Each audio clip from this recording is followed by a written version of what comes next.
Today we're going to go over some use cases for VerityBeyond. There's a couple of requests that have come in to talk a little bit more about the asset lifecycle use case. So this is a big problem that's currently being faced with a lot of organizations, enterprises. Right now, there's a big move to hybrid cloud models whereby companies are moving a lot of their infrastructure, database, services, applications from on-prem to the cloud. Talking about tools like AWS, Azure, Oracle Cloud, Google.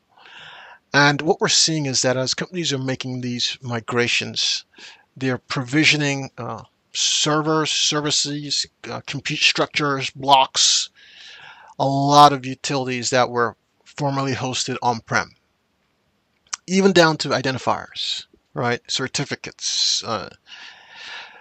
Managing all this infrastructure, all these assets is very critical. You need to establish ownership, and you need to establish governance and safety and quality policies around each of these critical infrastructures. So VerityBeyond gives you the ability to onboard assets for whatever use case and link to a particular owner so that you can manage, monitor for availability, security, performance, that key asset. And when it's brought online, it's brought online, and then when you're done using it, you properly decommission it, right? So this is what we call asset lifecycle in the context of IT. Now, this concept is not just limited to IT. It's useful for other domains, right? In other industries that are not even IT specific, right? Looking at things like healthcare, looking at assets related to just manufacturing, supply chain, you name it. They've got assets that they have to onboard, they need to monitor, they need to assess for quality. VerityBeyond can scale to meet those particular use cases. But in this example, we're going to talk about block storage.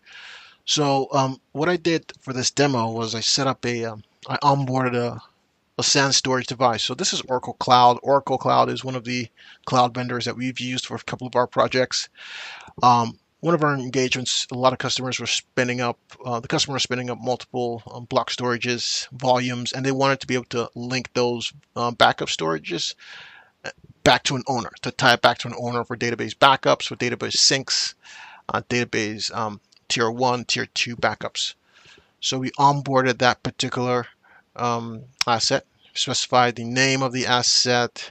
The system automatically generates an asset universal identifier. The system can allow you to select a site where you want to store that asset, and then you can specify an environment where it's going to be used for dev, test, performance, prod, status, and the risk level. Right. So this, when you're dealing with sensitive data, sometimes you might want to specify, does this asset hold high risk data or low risk data, just for certification purposes. So the next step is that in this case, we onboard the asset. It's linked to myself, but the tool allows different users within the organization, as they go about their projects, their life cycle, they need something, they onboard it, right, and then they log into the tool, and it associates that asset with that particular person. And then in this case, we wanted to stand up an SOP to manage that particular, the performance of that particular block storage. So in this case, you're looking at things like the number of read-write operations, the throughput, latency, capacity, and this is something that an admin or will use some automation to capture all this data. So VerityBeyond gives you the ability to onboard all this data for performance checks. So when you would want to run a performance review on that asset, you just select the asset, go into the tool.